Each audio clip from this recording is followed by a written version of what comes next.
Hi, my name is Ryan Kier, and I'm an engineering student here at the University of Toledo, and I am involved with the Your Big Year competition with Small Earth. And Small Earth is an organization that just, through entrepreneurs, that helps them to improve human welfare, grow the economy, and just help increase job growth around the world. And I've moved on to the second stage of the competition, and the second stage of the competition, one of my tasks is to participate in Global Entrepreneurship Week.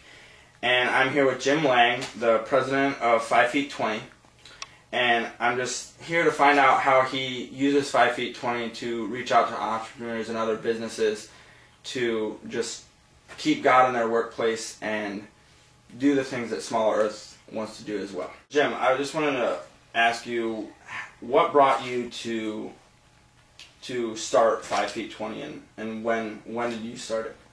Well, it actually started, I was working for a company back in the mid-90s and went to work for them as a salesperson. They were a privately held company, and it was just an awesome place to be. They set it up so that the salespeople really were in control of their own business. It's almost like we owned our own business, so to speak, within this corporation. And they really treated it like a family, and it was just this awesome place. And I did very well there from a sales perspective, and things were going along great. And about 3 years into my time there, the family decided to sell the company to a publicly traded company. And they did that. Things changed a little bit, but again, I was the top salesman in the country, and so they left me alone, and things were still good. And another year after that, we were sold again. A year and a half later, we were sold for a third time. So we found ourselves smack dab in the middle of corporate America.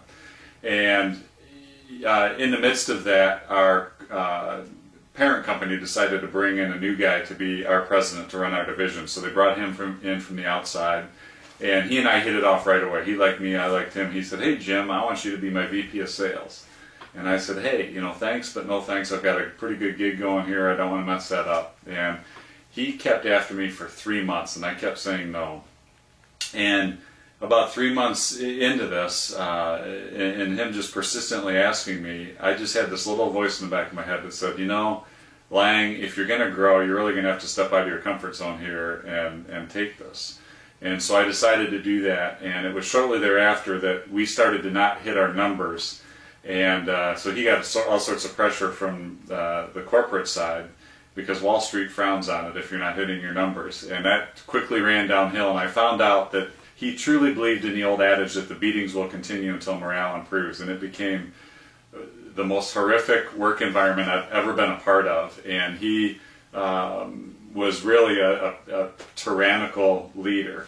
And it just became this awful, horrible work environment. And during that time, I would literally, I worked with him for a year and a half, and during that time I would literally ride to the office with this gnawing pit in my stomach, wondering what I was doing. And I really felt like I was selling my soul for a paycheck. But I also knew I couldn't leave because I had 25 salespeople in the organization that I felt I needed to protect from the wrath of my boss.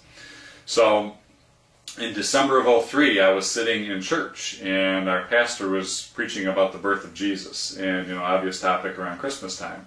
And he said, God could have had Jesus born anywhere he wanted to. He could have had him born in a palace with all sorts of wealth if he wanted to, but he chose to have him born in this lowly manger next to farm animals. And he said, here's the greatest leader that ever walked this planet, coming from the humblest of beginnings. And I nudged my wife, and I said, well, that's the total opposite of my boss, because he didn't have a whole lot of humility in my eyes. And she laughed, and I flipped my bulletin over, and I started writing out some notes. And Ryan, this is going to sound really strange, but it's like my pen got taken over, and I could not stop writing. And I got this overwhelming thought during the sermon that there's a book here. And I remember like it was yesterday, driving away from church that day, and I turned to my wife, Connie, and I said, "Connie, I think God wants me to write a book." And she's like, "What?" because that wasn't even on my radar screen. And so I ended up leaving the company through a whole other story that I'm not going to get into right now, several weeks later, and I started outlining this book. And I didn't have a clue what I was doing, but I wrote this book in which I took my boss's leadership style in 8 key areas and contrasted it with the great leaders of the Bible. So I said, here's how my boss led or didn't lead, and here's how Jesus would have done it, or Joseph, or Moses. And so I ended up writing this. I ended up getting published. It's called Leadership, Biblical First Aid for Leaders. And that has really changed the whole trajectory of my life. And it was in the midst of working in that environment that every now and then I would do something right, where when my boss was yelling and screaming obscenities at me or at one of my team members, they would come and say, well, how were you so calm? Or, I'd have an opportunity to go and really talk with them to help them through it if they were getting yelled at and those sort of things. And it really opened me up to the whole impact that faith can have in the marketplace. And so God really started to do something in my heart through that. And that's what kind of birthed all of this. So shortly after that, after the book got published, I started publishing a monthly magazine called Leadership. And I've since changed that to 5 feet 20. And the purpose of that is really to help Christian doctors and business owners to encourage their patients, their employees, their clients through that publication. So that publication's been going on for 5 years now. And so that's been kind of a fun thing. And 5 feet 20, by the way, I use that because I'm 6 feet 8 inches tall, and just to have fun with people. When they ask me how tall I am, I tell them I'm 5 feet 20. And I do that. So then also as part of 5 feet 20 is an affiliation I have with an organization called Truth at Work.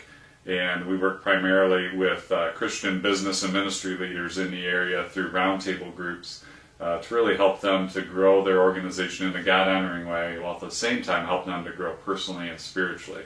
And I think we probably want to talk a little bit more about that aspect of it here, but that's what I do. Exactly. I mean, that's an incredible story. 5 feet 20 and your work with Truth at Work, what are the exact, like the mission statement and the goals through those two and how they work together?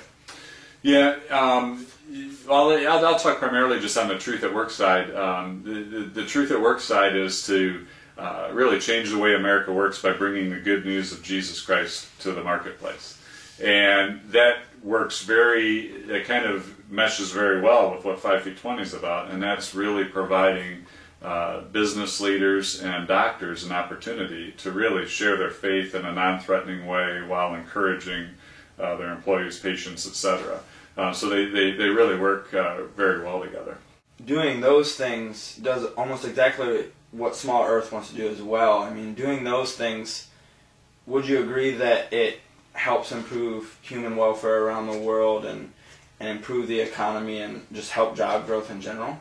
Well, absolutely. And if you look at what Jesus is all about, I mean, you can pretty much boil the whole message of the Bible down to 4 words, and that's love God, love people. And when you talk about loving people, it really embodies all those things right there. Job growth to really helping people to become all that they can become, and not treating them like corporate America, so to speak, that they're just a number to help you to make more money and all of that. So we really talk a lot about really leading people as people and helping them to be all that that God made them to be. What's exactly your title and your role with Truth at Works? Well, I am called a chapter president for Truth at Work, and Truth at Work is an organization that is based in Indianapolis, and it was founded by a guy named Ray Hilbert, and that happened back in 2000. Well, in 1998 they founded it, and in 2000 they started the first roundtable groups, and they've grown throughout the country. Toledo was the 4th city that they grew into, and now there's something like I just heard recently. I think there's close to 20 chapters now around the country right now.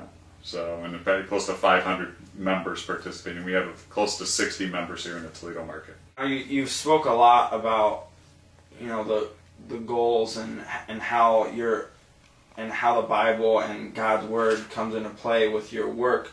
How does your personal faith come into play for you? Well, the personal faith has got to be, for me, of utmost importance, because really ultimately what we are doing with these leaders is I'm a big proponent of the fact that an organization will only be healthy if the leader is healthy. And so we are a lot about helping the leader to become as healthy of a leader as they can, which will in turn help their organization. We also talk about other stuff that's going to help their organization as well. But the same is true if I'm going to lead this organization. I need to be healthy. And which is difficult for me because I'm a task-oriented, get stuff done type of a guy. I mean, that's the way that I'm wired, and I love that. So, but when you're in that mode all the time, that's not a really healthy place to be, because you don't have a lot of margin in your life to help you to recharge. You can get burned out easily. You can get in places like that. So God has really been taking me to a place to try and step back and slow down a little bit and do less, which actually helps me to do more, which sounds crazy, but that happens a lot. And that's a struggle that most leaders deal with, because most leaders have a hard time saying no. And most leaders have a hard time delegating. Most leaders have a hard time slowing down because they feel like that's not productive and all of that. And so we talk a lot about that within Truth at Work. And if I'm not modeling it, I mean, I can talk about it because I'm going through it. And I haven't gotten it figured out by any stretch of imagination, but it's a journey that we're all on. And so we're able to talk about those sort of things. So my faith in this has got to be of utmost importance if I'm going to lead this thing. So several times throughout the Bible, God tells us to love and serve people, and like the 4 words you said: love God, love people, and then serving people. I mean, that's just part of loving people. And like you said, it's hard for some leaders to say no. And I've found throughout the Bible that for me, part of leadership is serving those that you're leading. Mm-hmm. And so, in what ways does Truth at Work offer real-life application, practical applications of this in your leadership training and workshops that you do for your clients? Yeah, well, let me back up just a little bit. Truth at Work is primarily delivered through a roundtable environment. So we may have 12 to 15 leaders in a group who gather together once a month for 4 hours. And they'll bring their biggest issues to the table, their biggest challenges. There's a heavy dose of accountability in that. So they may have an issue with an employee and say, I don't know what to do with this employee or how to deal with this from a biblical-based basis. And so people will chime in on different ways to handle that situation, for example, and walk through really how is the best way to deal with this. So they're going to get, because the book of Proverbs says, I think over 29 times, that there's wisdom in many counselors. So it makes sense to go and ask for input from like-minded individuals. And that's really what this does, is provide a forum for that. So it really gives that avenue to get that sort of feedback, and it really encourages people to really serve as the leader rather than want to be served. And that, that's kind of part of the whole thing with leadership. The book that I wrote talks a lot about that, about the fact that really, if we're to emulate Jesus, and the night before he was ready to be crucified, he knew he was going to go through. He washed his disciples' feet.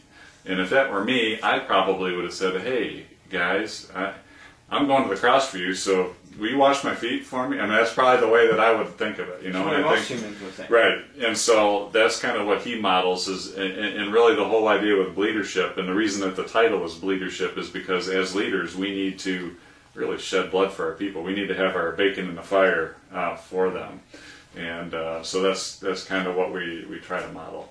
What are some of the big issues going on here in the Toledo area at least with your clients in their leadership? Well, it's amazing because there are as many issues at home as there are in the office. So there's marital issues at home. There's issues with kids, how to lead their kids. There's all of those sort of things. And, a lot of the issues at home have to do with they're so busy at the office they don't have enough time at home, and their wife or their husband's not happy about it, all those sort of things that are dealt with. So we talk about those sort of issues a lot. We talk about how can we best serve our families and our spouses and do those things in a God-honoring way. And so, and if someone's struggling with that, then someone will say, well, I'm going to hold you accountable to that, to make sure that you take your date on your wife on 4 dates this week or this month or whatever. Mm-hmm. And if you don't, you owe $100 or, those sort of things. So we do those sort of things.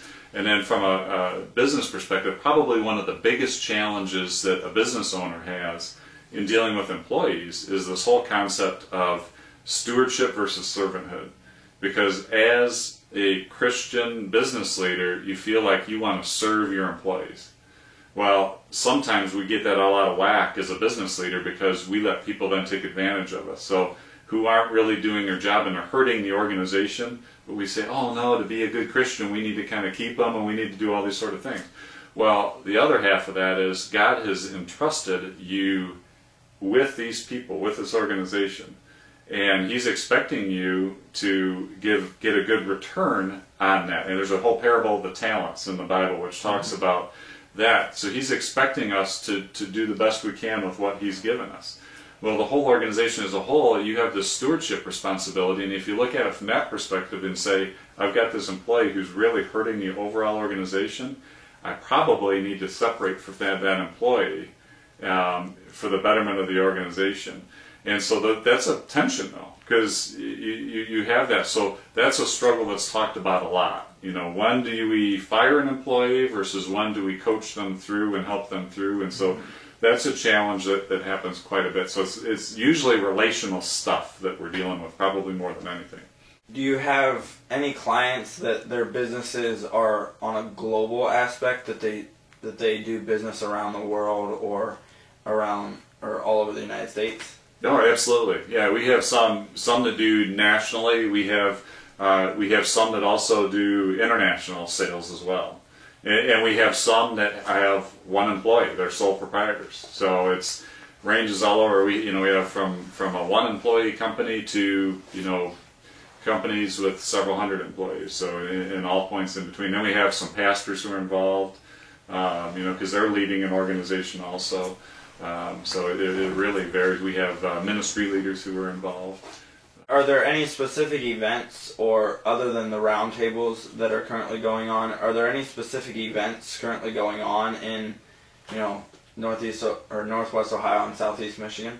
Yeah, we do. As part of the Truth at Work experience, I also hold monthly leadership sessions where we'll gather whoever would like to come. We just make it open up to anybody, and we typically would review a leadership video, like a session from like the Willow Creek Leadership Summit, something like that, and we'll have time to talk through that. We also do seminars from time to time, like on trusting God in this economy. We've done a seminar like that. We've done some marriage seminars where we've had Truth at Work members and their spouses come, which have just been phenomenal.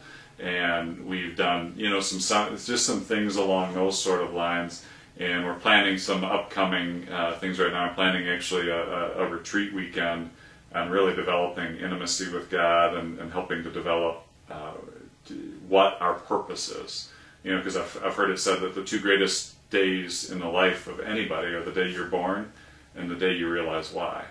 But it's been said, there's a guy, I can't remember his name, but he said 94%, he actually did this study, 94% of people are born, live, and die, and never realize why they were here.